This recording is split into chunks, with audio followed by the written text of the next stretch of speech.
Você já conhece os desafios da doença de Alzheimer? Os danos à memória, a perda de identidade, a deterioração funcional. Você sabe também que os inibidores da acetilcolinesterase, como donepezila, como rivastigmina e como galantamina, são os principais tratamentos disponíveis. Mas em muitos casos, eles não são suficientes. E é aí que entra a memantina. Diferentemente dos inibidores da acetilcolinesterase, a memantina atua em outro sistema, o sistema glutamatérgico, trazendo uma abordagem completamente diferente e, em alguns casos, até superior aos inibidores da acetilcolinesterase, principalmente para casos mais graves da doença de Alzheimer. E hoje vamos direto ao ponto. Vamos aprender como a memantina funciona, para quem ela é indicada, como avaliar sua eficácia e o que fazer para otimizar os resultados. E se você quer dominar o tratamento da doença de Alzheimer, fique comigo até o final desse vídeo. Eu sou o professor Sérgio Araújo e você está no Aliviando a Neurodegeneração.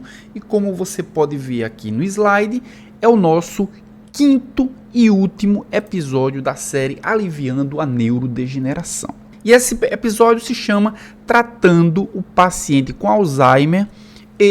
Essa é a nossa parte 2. É a segunda parte desse episódio número 5, onde nós começamos a aprender como deve ser o tratamento para a doença de Alzheimer. Na primeira parte, nós falamos principalmente dos inibidores da acetilcolinesterase. Agora, na segunda parte, o que é que especificamente nós falaremos? Falaremos sobre o tratamento da disfunção glutamatérgica.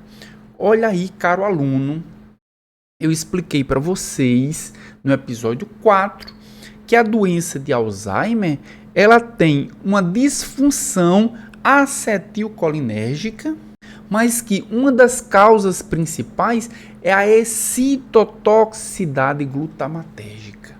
Muito glutamato promove neurodegeneração. E hoje nós iremos aprender como lidar com essa disfunção glutamatérgica, como nós podemos impedir essa disfunção glutamatérgica. E o nome do princípio ativo que age nessa disfunção glutamatérgica se chama memantina. Iremos aprender nessa aula quais são as características farmacológicas da memantina e como avaliar se a memantina é ou não é eficaz na doença de Alzheimer. Também falaremos sobre o tratamento das comorbidades da doença de Alzheimer. Muitas vezes o paciente com Alzheimer tem delírios paranoicos, psicose, depressão, ansiedade, agitação. Tudo isso precisa ser tratado juntamente com o tratamento específico para a doença de Alzheimer. Nós aprenderemos nessa aula também. E finalizaremos esse vídeo apresentando os novos alvos farmacológicos para a doença de Alzheimer. Falamos alvos clássicos, como aumentar a acetilcolina ou impedir que o glutamato haja no processo de excitotoxicidade. Mas quais são os novos alvos? Será que existe algo com um potencial muito grande de reverter, não apenas impedir a progressão, mas reverter os sintomas da doença de Alzheimer? É isso que nós também falaremos nessa aula. Meu caro aluno, só por esse começo, só por esse conteúdo que eu acabei de mostrar, eu já imagino que esse vídeo mereça que você dê um like, que você compartilhe com todas as pessoas que você imagina que esse assunto vai ser interessante, que esse assunto possa fazer diferença na vida da pessoa. Pode ser um paciente, pode ser um profissional da saúde. Afinal de contas, o conhecimento ele precisa ser espalhado. Quanto mais gente souber e tiver conhecimento aprofundado sobre a doença de Alzheimer, melhor será tratado o paciente com essa doença também. Vamos voltar aqui para a nossa aula. E claro, se você não me conhece, Eu sou o professor Sérgio Araújo, sou farmacêutico de formação, com mestrado e doutorado em Biologia Molecular e também Bioquímica. E aqui na tela nós temos informações sobre os meus contatos. Seja eles através das minhas redes sociais, seja através do meu e-mail, e o QR Code vai levar você para uma área de membros do canal Posologia, onde você poderá se inscrever nesse grupo de membresia, você poderá ter acesso ao meu grupo de WhatsApp e poderá também ter acesso a diversos materiais exclusivos, dentre eles cursos exclusivos para você se atualizar no mundo da farmacologia. Vamos direto ao assunto. Na primeira parte do episódio 5, nós finalizamos a primeira parte com esse caso clínico, que fala de uma paciente chamada CL, que estava utilizando donepezila 10mg.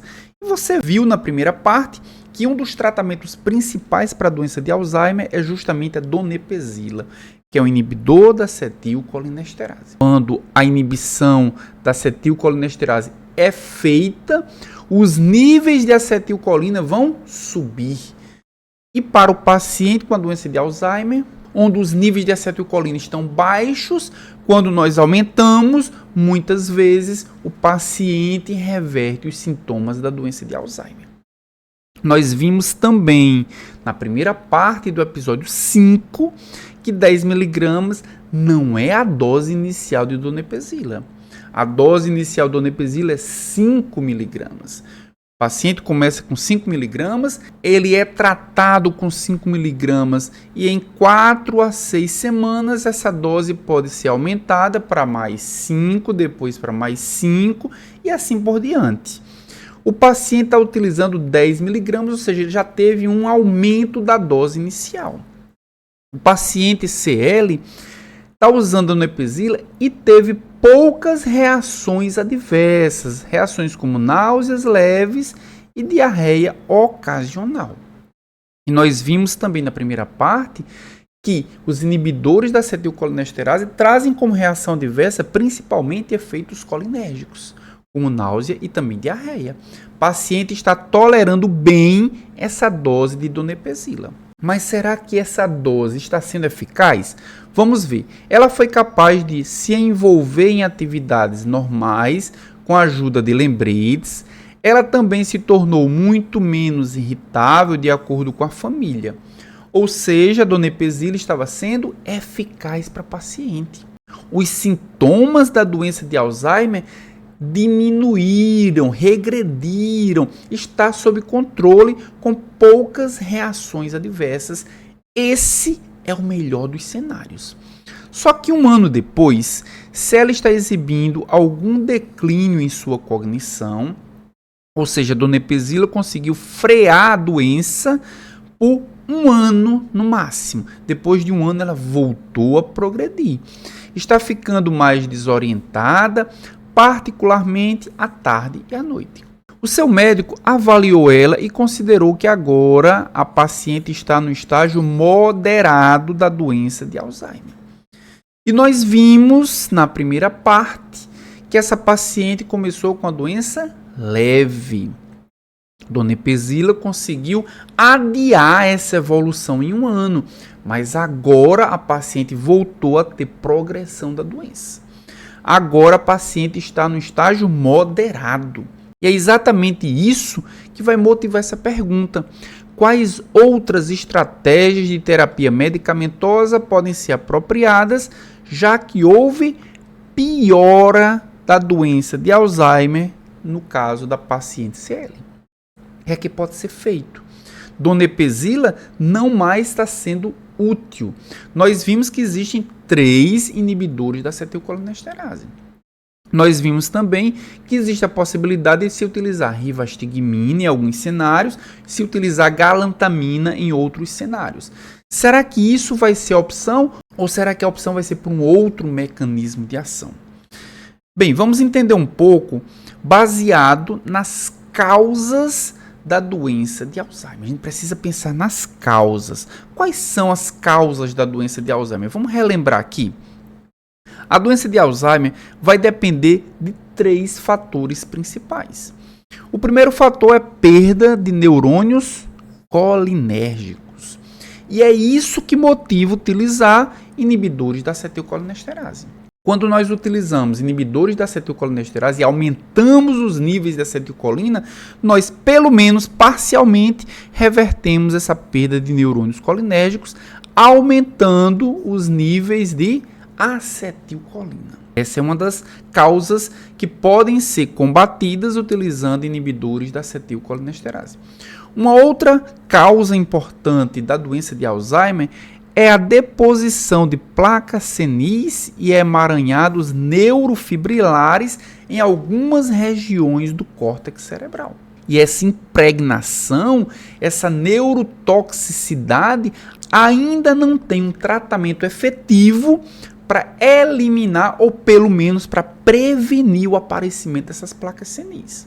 E uma terceira causa da doença de Alzheimer é a disfunção da neurotransmissão glutamatérgica. E veja, meu caro aluno, que nós temos uma observação muito importante aqui em cima. 30% dos sintomas da doença de Alzheimer dependem da neurotransmissão colinérgica. Ou seja, quando utilizamos um inibidor da acetilcolinesterase e aumentamos os níveis de acetilcolina, o máximo que nós estamos tratando, o máximo universo que nós estamos lidando é com 30% dos sintomas da doença de Alzheimer. Os outros 70% dos sintomas dependem da ação de placas senis, dos emaranhados neurofibrilares e principalmente da disfunção da neurotransmissão glutamatérgica. Então nós temos aqui um alvo extremamente importante para o tratamento da doença de Alzheimer, que é justamente a via glutamatérgica. O que é que o glutamato faz que contribui para a doença de Alzheimer? Em condições normais, ou seja, uma transmissão sináptica normal, nós temos a síntese do glutamato e armazenado em vesículas sinápticas, a liberação de glutamato, e o glutamato age nos receptores pós-sinápticos como AMPA, kainato e NMDA. São receptores excitatórios. Quando o glutamato se liga num desses receptores, o que é que ele faz? Alteração iônica, entrada de sódio, saída de potássio, entrada de cálcio, e isso altera o metabolismo e a neurotransmissão do neurônio colinérgico. Entretanto, quando o glutamato age, ele precisa ser recaptado. Ele vai ser recaptado pelos astrócitos através desse transportador EAAT2. Vai ser recaptado pelos astrócitos, vai ser reciclado para sintetizar um novo neurotransmissor. Isso é em condições normais. Em condições de excitotoxicidade, o número, a quantidade de glutamato armazenada e liberada é muito grande. Significa que a ativação de receptores pós-sinápticos também é muito grande. Isso aumenta e muito as trocas iônicas, isso aumenta e muito o metabolismo intracelular, isso aumenta e muito a morte celular. Então, glutamato em excesso é sinônimo de excitotoxicidade, ou seja, uma excitação tão excessiva que é tóxica para o neurônio, levando o neurônio à morte. Quando nós olhamos para dentro da célula, dentro do neurônio, a gente entende o que acontece. Quando o glutamato se liga em seu receptor, por exemplo, AMPA ou NMDA, que promove as trocas iônicas, a principal organela envolvida com isso é a mitocôndria. A mitocôndria funciona a todo vapor, entrando em colapso. E a mitocôndria produz muitas trocas, muita formação de espécies reativas de oxigênio. Essas espécies reativas de oxigênio em excesso vão promover a toxicidade celular e, consequentemente, a destruição celular. Estamos falando de um neurônio, ou seja, estamos falando de uma neurodegeneração. Esse neurônio é colinérgico. Se essa excitotoxicidade é em neurônios colinérgicos, o que é que nós esperamos? Redução dos níveis de acetilcolina. Então, uma das estratégias, e aí a pergunta é, qual a estratégia para combater essa excitotoxicidade? Se a produção do glutamato não pode ser combatida, nós podemos combater a ligação do glutamato com o seu receptor. A memantina, que é o que nós vamos falar agora, ele é um bloqueador, é um antagonista de receptor NMDA. Ele se liga no receptor de NMDA, impede que o glutamato se ligue nele, impedindo a excitotoxicidade. Quais são as características farmacológicas da memantina? Primeiro, falando da formulação. Memantina existe na forma de comprimidos, na forma de solução oral e na forma de cápsulas de liberação prolongada. E vejam que a indicação, diferentemente dos inibidores da acetilcolinesterase, a indicação da memantina é para Alzheimer moderado a severo. Quem assistiu a aula sobre inibidores da acetilcolinesterase viu que, apesar de existir doses para Alzheimer severo dos inibidores da acetilcolinesterase, mas na grande maioria das vezes eles são medicamentos utilizados para Alzheimer leve a moderado.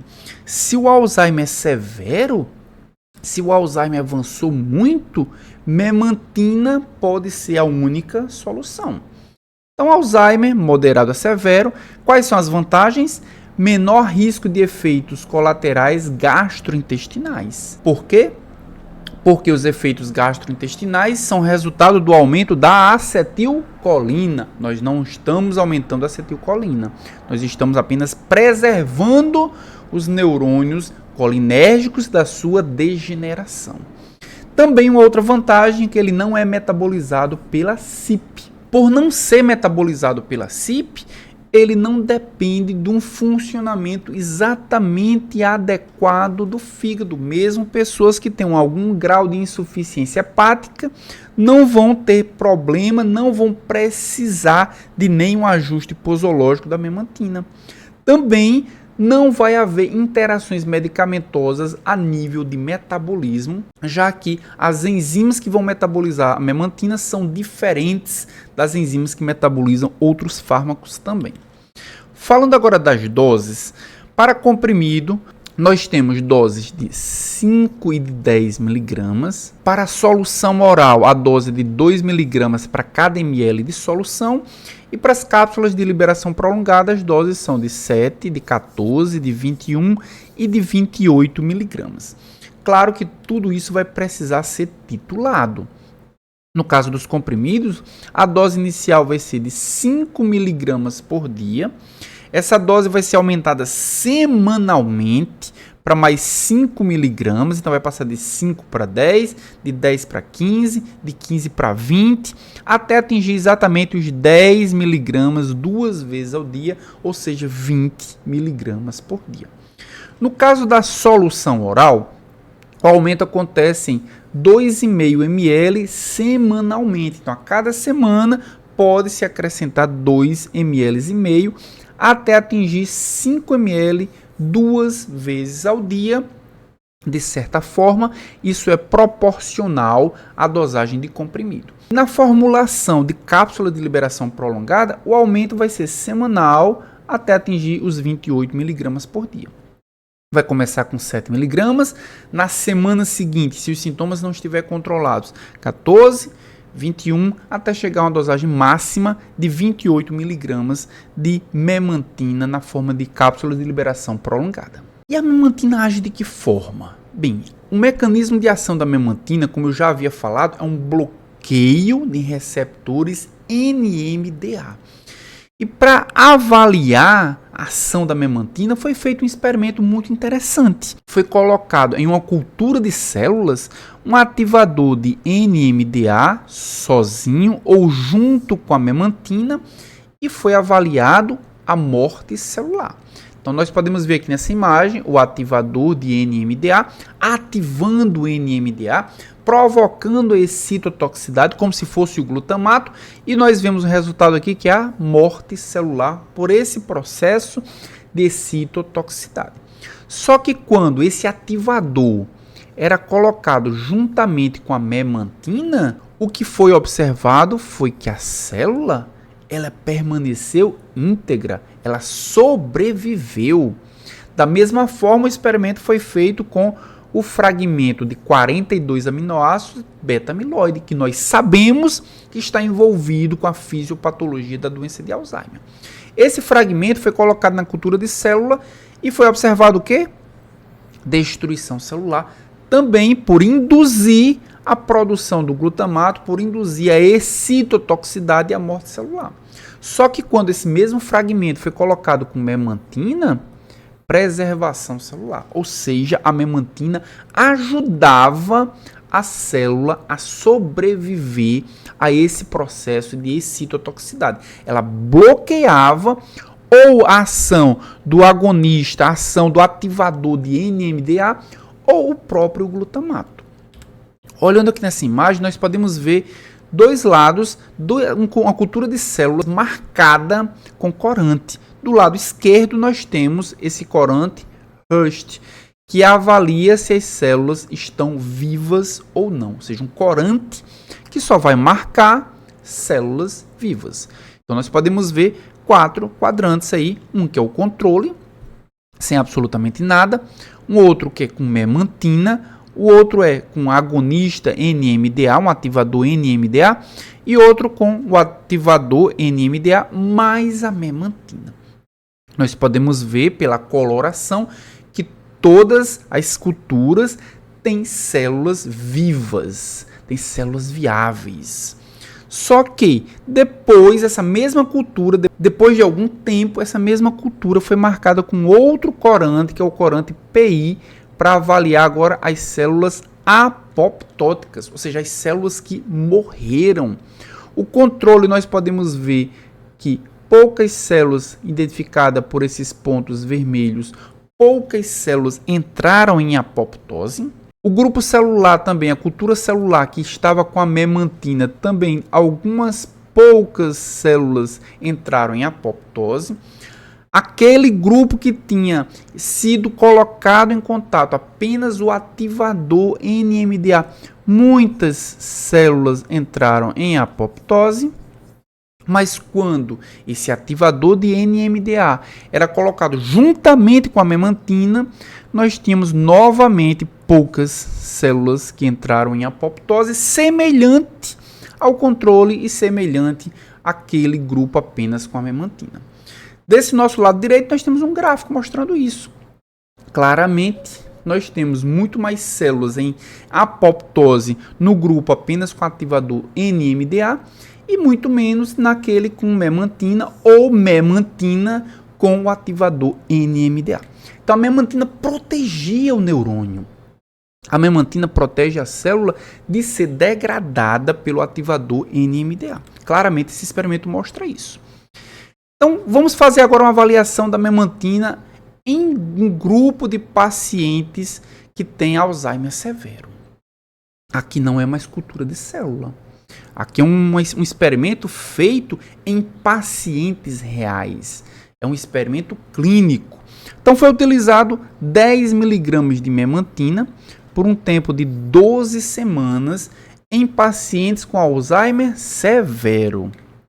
Nós queremos saber se o paciente melhorou nessa dose por esse tempo. Em 12 semanas, utilizando memantina 10 mg por dia, melhorou ou aumentou a capacidade funcional desses pacientes. Ou seja, eles conseguiam se vestir sozinho, eles conseguiram ir ao banheiro sozinho, eles conseguiram inclusive participar de atividades em grupo. Aí a pergunta é, será que se eu aumentasse a dose, ou será que se eu aumentasse o tempo de tratamento, isso iria trazer mais benefícios? Foi feito esse experimento, dose maior de memantina e por mais tempo. Foi feito um ensaio com 28 semanas, ou seja, mais do que o dobro do tempo, e 20 mg por dia, exatamente o dobro da dose. Isso melhorou a pontuação CIBIC Plus, que é a pontuação que avalia o grau de demência na doença de Alzheimer, assim como melhorou as atividades da rotina, melhorou a função global do paciente. Então, a melhora na doença de Alzheimer, utilizando memantina, ela depende do tempo e depende da dose também. Há melhorias a decorrer de quanto tempo o tratamento é feito e também há melhorias dependendo de que dose é utilizada de memantina.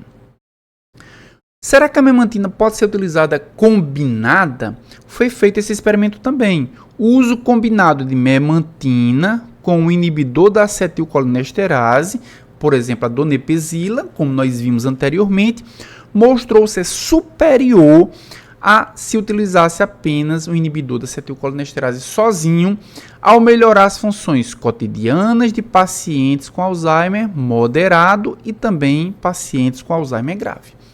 Então, associar memantina com inibidor da acetilcolinesterase parece melhorar ainda mais os resultados clínicos.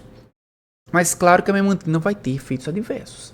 E quais são eles? Os mais comuns são diarreia, insônia, tontura, dor de cabeça e alucinações em um grau menor. O uso da memantina por CL, agora trazendo para o contexto do caso clínico. CL deverá iniciar a memantina numa dose baixa, de 5 mg diariamente, com a dose aumentada semanalmente em 5 mg por dia até uma dose de 10 mg 2 vezes ao dia.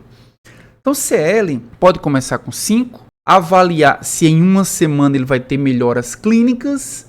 Se em uma semana ele não tiver melhoras clínicas, há possibilidade de se aumentar a dose em 5 mg, na semana seguinte uma nova avaliação, na semana seguinte uma nova avaliação, até chegar na dose máxima de 10 mg 2 vezes ao dia. Memantina de liberação prolongada para CL, será que vai ter alguma utilidade, já que a memantina tem comprimidos, soluções e também cápsulas de liberação prolongada?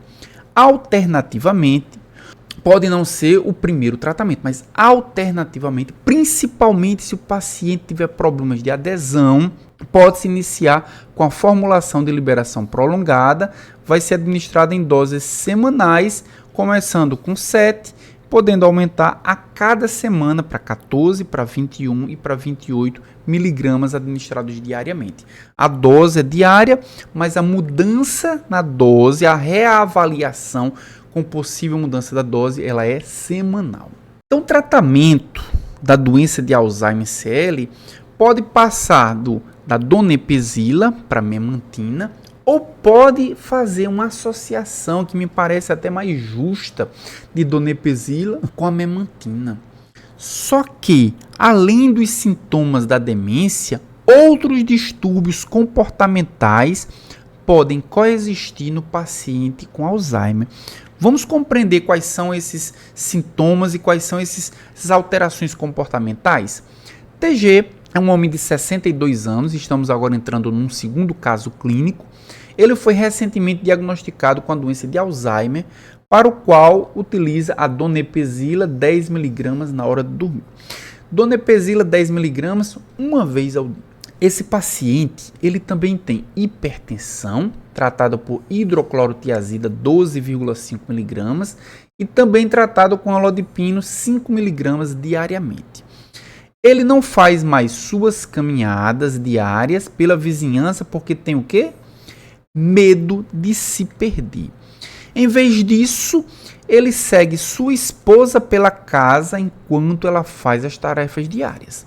Veja como é interessante, caro aluno, o paciente ele fazia caminhadas anteriormente. Só que, com a instalação dos sintomas da doença de Alzheimer, o paciente começou a ficar com medo de se perder e perdeu esse prazer de fazer as caminhadas. Mas ele caminha dentro de casa, seguindo a esposa nas suas tarefas diárias. Ele também expressa o que? Preocupação com o fardo que colocará em sua família à medida que sua condição piora. Então vejam que o paciente começa a ter medo, começa a ter preocupação, começa a ter episódios de incontinência urinária, acordando de 4 a 5 vezes durante a noite para urinar. Tudo isso é sinal de ansiedade. Além disso, o paciente está agitado. Essa comorbidade que acompanha muitas vezes o paciente com Alzheimer, será que ela pode ser tratada? Se ela pode ser tratada, ela vai ser tratada como? É isso que a gente vai analisar agora. Primeiro vamos analisar a situação do paciente. Ansiedade e atividade desfocada são problemas comuns nos estágios iniciais da demência. Todo paciente com Alzheimer, no início, ele vai ter muita agitação, ele vai ter muita ansiedade, vai estar muito desfocado, muito desconcentrado, e isso precisa ser tratado. No caso de TG, por exemplo, nós podemos observar que o paciente tem um certo grau de insegurança. Por quê? Porque o paciente TG anda atrás da esposa dele o tempo todo. É a sombra da esposa dele indicando um grau de insegurança, um grau de ansiedade muito grande. O paciente TG também demonstra muita inquietação andando pela casa. Isso mostra um comportamento muito desfocado. TG também apresenta ansiedade evidenciado com preocupação, como um fardo que ele será para sua família, assim como insônia. Seu sono ruim também pode ser resultado da ansiedade. Claro que o paciente está tendo noctúria e essa noctúria está atrapalhando e nós vamos também intervir nesse sentido. Então, como nós podemos avaliar o comportamento de TG? Se o comportamento dele representa uma mudança repentina ou uma mudança rápida, o médico deve avaliar outros problemas que podem estar gerando essa ansiedade no paciente, como, por exemplo, infecção, dor ou o uso de algum medicamento. Se for uma condição que está surgindo lentamente, numa velocidade parecida com a progressão da doença de Alzheimer, aí sim pode ser uma comorbidade associada à doença de Alzheimer. Mas se for repentina, é importante investigar outras situações também. E o controle pressórico de TG? Hidroclorotiazida, ela deve ser descontinuada. Por que ela deve ser descontinuada? Porque o paciente está tendo muita incontinência noctúrica. Retirar a hidroclorotiazida vai ajudar nessa noctúria noturna que está trazendo para o paciente um incômodo, que está trazendo para o paciente, inclusive, uma dificuldade do sono que poderia contribuir com a redução da sua ansiedade. Ou seja, o seu sono está sendo perturbado. Só que se a PA aumentar, porque foi retirado a hidroclorotiazida, uma solução é aumentar a dose de amlodipino para compensar a retirada da hidroclorotiazida e, claro, controlar a pressão do paciente TG. O paciente TG ele tem uma mudança comportamental que pode ser avaliada em 3 dimensões. Os antecedentes de TG justificam o comportamento justifica as consequências desse comportamento. Então aí a gente vai começar a ter uma associação se o que TG está fazendo é por causa da doença de Alzheimer ou é uma outra condição completamente independente. Então quais são os antecedentes de TG? TG tem demência. TG está com a doença de Alzheimer.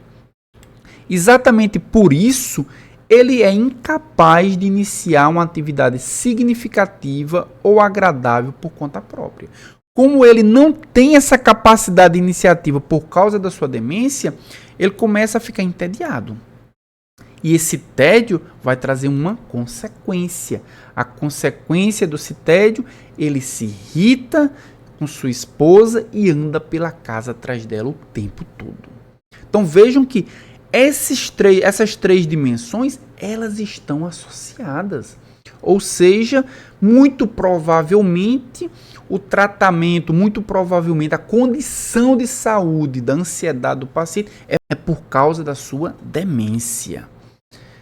Então, o que é que deve fazer? O que é que a esposa pode fazer e o que é que o médico de TG pode fazer para melhorar essa condição? Existem alternativas não farmacológicas, existem alternativas farmacológicas que vão contribuir para essa mudança comportamental relacionada à ansiedade. Fazer tarefas simples. A esposa de TG pode dar a ele tarefas simples para executar, como secar pratos, dobrar roupas, ou fazer uma jardinagem simples para ajudar a canalizar essa energia. Ele está entediado porque ele não consegue ter iniciativa para fazer nada. Quando se dá tarefas simples, ele vai executar, ele vai canalizar a energia. Outra alternativa também é fazer as caminhadas. TG gostava de fazer caminhadas, ele não faz mais porque ele tem medo de se perder.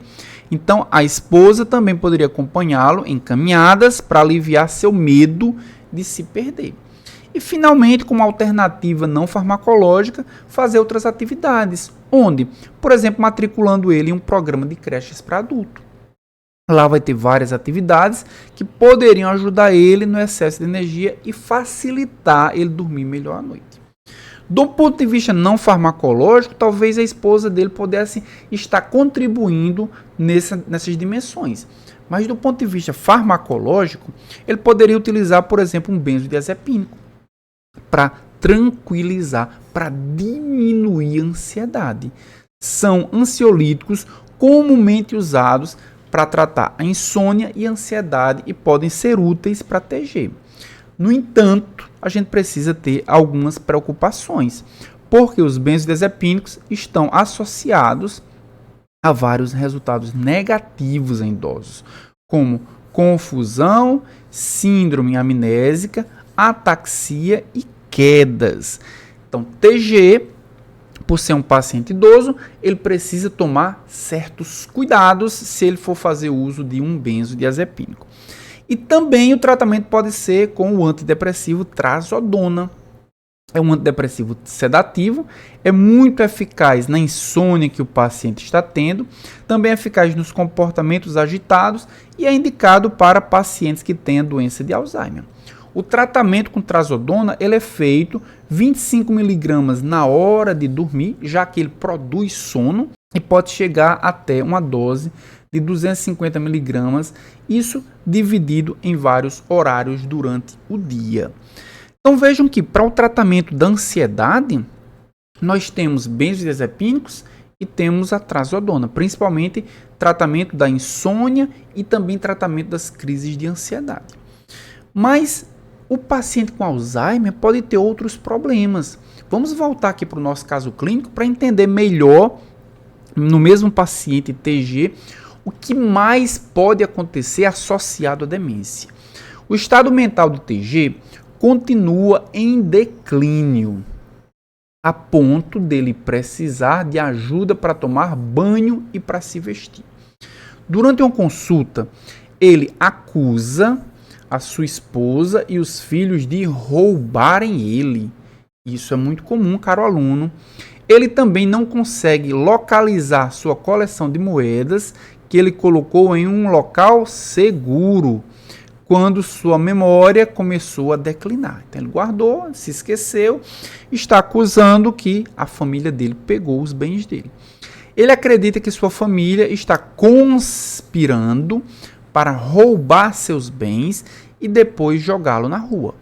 O filho dele relata que TG tem sido verbalmente abusivo e ameaçou vários membros da família recentemente. A pergunta agora é: como o comportamento paranoico de TG deve ser gerenciado? E olha só, caro aluno, você que é profissional da saúde, conhece algum paciente com a doença de Alzheimer que tem esse mesmo contexto paranoico? Que acha que a família está roubando, que acha que estão escondendo coisas dele, que acha que estão se aproveitando dos bens dele? Se tiver, conta aqui nos comentários e conta como foi resolvido, como foi solucionado. E aproveita que eu dei essa paradinha e você vai comentar aqui embaixo e já se inscreve no canal se você não for inscrito. Esse é o 5º episódio da série Aliviando a Neurodegeneração. Nós temos diversas outras séries aqui no canal, aliviando a dor, aliviando a infecção, aliviando a inflamação, aliviando a dispneia. Todas as séries com vários episódios, todas as séries contextualizadas com casos clínicos. Eu tenho certeza que você não vai querer perder, você vai querer se atualizar no mundo da farmacologia. Então se inscreve no canal para ficar esperto e receber as notificações sempre que tiver um vídeo novo. Vamos voltar aqui para o nosso caso clínico para responder essa pergunta. Como o comportamento paranoico de TG deve ser gerenciado? Primeiro, vamos pensar da seguinte forma: será que é comum o paciente com Alzheimer ter sintomas paranoicos, olha só esse dado. Mais da metade dos pacientes com demência apresentam sintomas paranoicos acompanhados de agressividade. Então, é esperado que o paciente tenha sintomas paranoicos, é esperado que o paciente tenha agressividade. Então, se é esperado, o que a gente precisa fazer é intervir. O que mais nós podemos falar sobre os sintomas do paciente? Delírios de roubo. Será que é comum também? São comuns delírios de roubo por familiares, que pode ser secundário à incapacidade do paciente de lembrar onde os itens foram guardados. O paciente ele tem um déficit de memória. O paciente já está tendo comportamentos delirantes. Ele guarda um determinado bem, não lembra onde guardou e acusa a família que foi roubado. Então, esses delírios de roubo também são muito comuns no paciente com a doença de Alzheimer. Identificação de pessoas. Outro delírio muito comum é a crença de que uma pessoa foi substituída por um impostor de aparência idêntica. Ele olha para a pessoa, ele vê, ele reconhece, mas ele diz, não é você. E por acreditar que aquela pessoa não é ela, ele começa a ser combativo contra aquela pessoa. E também nós temos distorções da realidade. Quase metade dos pacientes acreditam que fotografias ou imagens de televisão são de indivíduos reais. Eles conversam com fotografias, eles conversam com as pessoas que estão aparecendo na televisão, como de fato se estivesse interagindo com eles. Então, esses aspectos comportamentais paranoicos, eles são muito comuns no paciente com a doença de Alzheimer. Bem, se eles são comuns, vamos entender o que é que os estudos mostram que os tratamentos podem ou não podem ser eficazes. O estudo CAT-AD comparou olanzapina, quetiapina, risperidona, são todos antipsicóticos, com o placebo. Isso para o tratamento de psicose, agressividade e agitação. Esse tratamento foi feito por 36 semanas. E o paciente tinha Alzheimer. A melhora foi observada para quem usou olanzapina, 32% melhorou dos sintomas. Para quem usou quetiapina, foi um número menor, 26% dos pacientes melhoraram dos sintomas psicóticos. Para quem utilizou risperidona, foram 29%. Mas para quem usou placebo, teve uma melhora também, de 21%. Ou seja, o tratamento com antipsicótico, ele de fato produz uma melhora no paciente com a doença de Alzheimer, mas essa melhora ela não é tão substancial assim, a ponto de que a diferença com o placebo ela não é muito grande. Então, como é que se deve utilizar os antipsicóticos? Não há medicamentos aprovados para uso de sintomas comportamentais em pessoas com demência, principalmente por causa do risco aumentado de acidente vascular cerebral e também mortalidade quando usados nessa população. Os estudos mostram que utilizar um antipsicótico não traz um benefício tão grande assim, mas para um grupo de pacientes ele traz um risco aumentado de morte, principalmente causada por acidente vascular encefálico ou por problemas cardiovasculares. Então, diante dessa situação, diante dessas informações, como é que a gente pode contextualizar o uso de antipsicóticos no paciente TG? TG não tem fatores de risco cardiovasculares ou cerebrovascular. Então, TG não é do grupo de risco que, se utilizar um antipsicótico, ele poderia ter problemas. Ele também não tem problemas de marcha ou problemas de equilíbrio. Então, o antipsicótico, nesse caso, ele poderia trazer algum benefício sem grandes riscos. Nesse caso, poderia se utilizar risperidona, 0,25 mg. Poderia se utilizar também a quetiapina numa dose baixa de 25 mg. Isso na hora de dormir, apenas para controlar o sono. Uma vez que seu comportamento tem estabilizado, o medicamento deve ser continuado por cerca de 3 meses. O tratamento não é indefinido. O tratamento é apenas para controlar os sintomas paranoicos do paciente. A dose de risperidona pode ser aumentada em 0,25 mg por dia em intervalos semanais até atingir uma dose máxima de 2 mg, lembrando de fazer esse tratamento por no máximo 3 meses. Já as doses de quetiapina podem ser aumentadas em 25 mg por dia até chegar numa dose máxima de 200 mg, isso também em doses divididas. Vamos voltar para o nosso caso clínico. O paciente pode ser tratado para ansiedade, benzodiazepínicos ou trazodona. Alguns pacientes podem ser tratados também para os comportamentos paranoicos, isso com risperidona, com quetiapina. Mas agora, 3 meses depois, os delírios de TG eles diminuíram. Mas ele continua sendo verbalmente abusivo e frequentemente exibe explosões emocionais de raiva, especialmente quando precisa de ajuda para tomar banho ou ir ao banheiro. Em outras ocasiões, fica retraído e fica apático. Então ele alterna entre uma raiva excessiva e uma apatia excessiva. Ele também foi encontrado vagando pela vizinhança em 3 ocasiões, praticamente sem destino. Esses comportamentos persistem apesar do tratamento com a quetiapina 100 mg 2 vezes ao dia. Tentar utilizando a quetiapina para o controle do comportamento paranoico, mas ele está exibindo outros sintomas que parecem muito com sintomas depressivos. Então, talvez TG esteja tendo sintomas depressivos.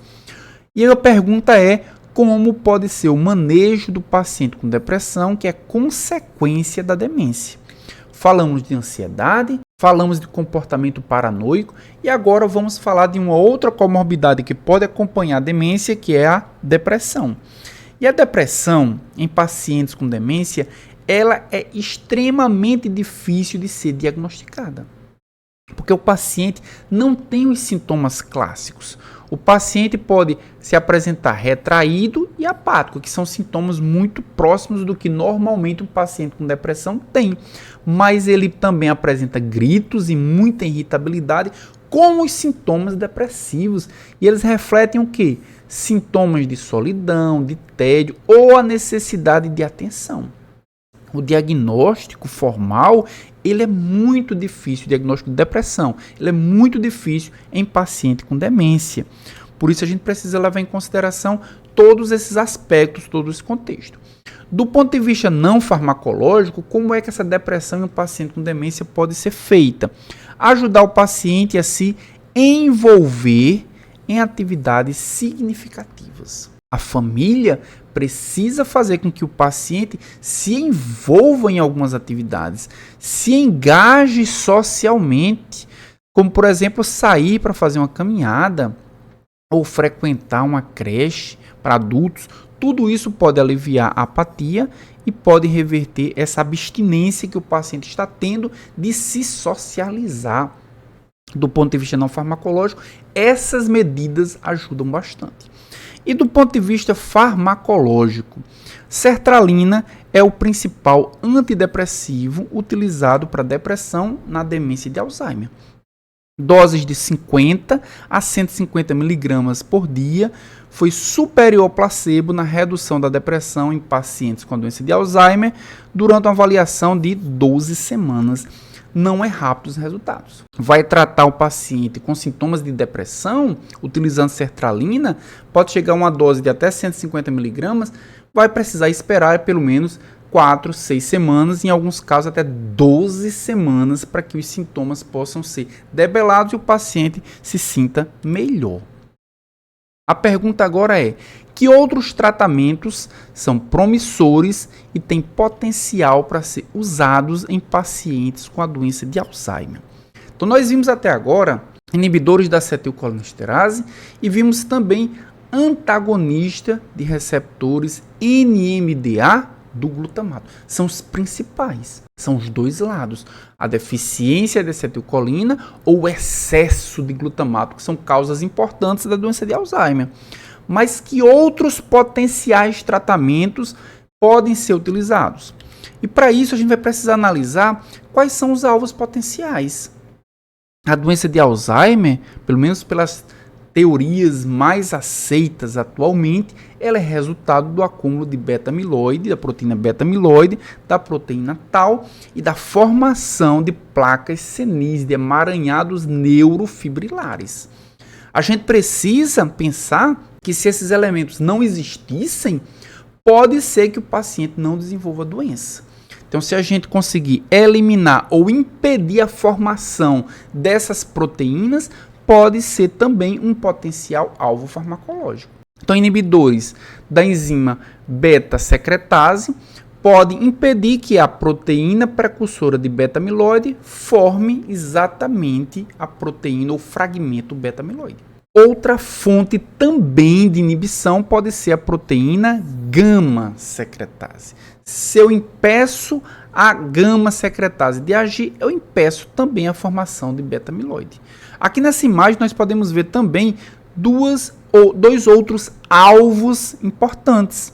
Pode ser o uso de anticorpos contra o fragmento beta-amiloide. Se eu consigo ligar um anticorpo a um fragmento beta-amiloide, fazendo com que esse anticorpo possa ser neutralizado de forma passiva ou de forma ativa, através de uma vacinação, por exemplo, eu posso prevenir que esse beta-amiloide se acumule e forme aí também os emaranhados neurofibrilares, assim como as placas senis.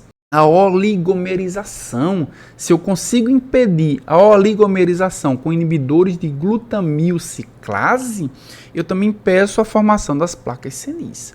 Então, todos esses alvos farmacológicos na doença de Alzheimer, alguns deles estão em fases de testes, ensaios clínicos, mas outros já podem ser encontrados como forma de tratamento clínico no cotidiano. Aqui nós podemos ver exatamente alguns deles, como solanezumab. Solanezumab, ele impede que os monômeros de beta-amiloide eles se agrupem para formar os oligômeros. Vejam que as placas senis eles são formadas por agrupamento de fragmentos beta-amiloides que se formam como monômeros, mas posteriormente eles vão se agrupar em oligômeros e também em placas amiloides. Mas quais são os fármacos que são aprovados hoje para tratamento da doença de Alzheimer? Primeiro que nós vamos falar é em 1993, a tacrina. Esse nós não falamos nessa aula porque ele foi retirado em 2003 em função de reações hepáticas graves. Então, a tacrina, ele foi o primeiro tratamento para a doença de Alzheimer, ele é um inibidor da acetilcolinesterase, mas em virtude dessas reações hepáticas graves, foi retirado. Em 1996 foi quando foi lançada a donepezila, nós falamos na aula de hoje, inibidor da acetilcolinesterase, é o mais prescrito do mundo, é o que tem o melhor perfil de segurança, e ele é utilizado para Alzheimer leve a moderado. O que mais nós temos como fármacos aprovados? No ano 2000 nós tivemos a rivastigmina, que foi a primeira formulação disponível na forma transdérmica, ou seja, vai reduzir os efeitos gastrointestinais, como náusea e vômitos. Posteriormente, a galantamina, que foi o primeiro inibidor da acetilcolinesterase, que também tem um efeito adicional como modulador alostérico positivo de receptores nicotínicos. Isso potencializa, de certa forma, a neurotransmissão colinérgica.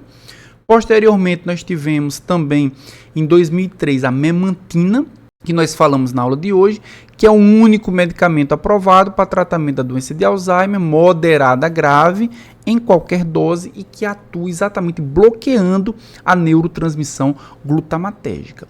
Em 2014, foi feito não um fármaco novo, mas foi lançado o Nanzaric, que é uma associação de donepezila com memantina, permitindo tratar o déficit colinérgico e o excesso glutamatérgico simultaneamente. Isso simplificou demais o regime terapêutico.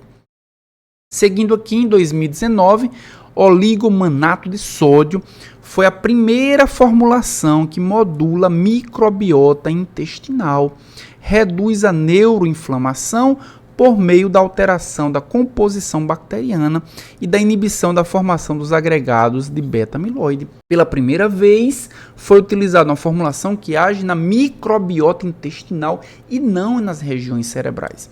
Em 2021, nós tivemos o anticorpo aducanumab, que é um anticorpo monoclonal que se liga seletivamente aos agregados beta-amiloide, promovendo o quê? A sua depuração. Pela primeira vez, estamos agindo exatamente na formação da proteína beta-amiloide. E em 2023, nós tivemos o Bexpiprazole, que age nos receptores dopaminérgicos D2 e D3, antagoniza receptores serotoninérgicos 5-HT2A e é usado principalmente na agitação associada à demência em pacientes com Alzheimer. É o primeiro medicamento aprovado que tem essa indicação específica. E chegamos ao fim de mais uma série, a série Aliviando a Neurodegeneração. Se você gostou dessa apresentação, você pode baixá-la apontando o seu celular para esse QR Code ou clicando no link que está na descrição aqui desse vídeo. Você vai poder baixar essa apresentação no formato de PowerPoint para você editá-la e usar da forma que você achar melhor, ou para estudar, ou para fazer uma apresentação em congresso, ou para utilizar em alguma aula, se você assim desejar. E claro, você vai poder baixar não só essa apresentação, mas todas as apresentações da série Aliviando. E queria agradecer vocês por terem chegado até o final dessa aula. Se vocês tiverem alguma dúvida, coloca aqui nos comentários. Vou estar imensamente grato em ler a sua dúvida e certamente eu a responderei. Muito obrigado por ter assistido essa aula até aqui e até a próxima aula.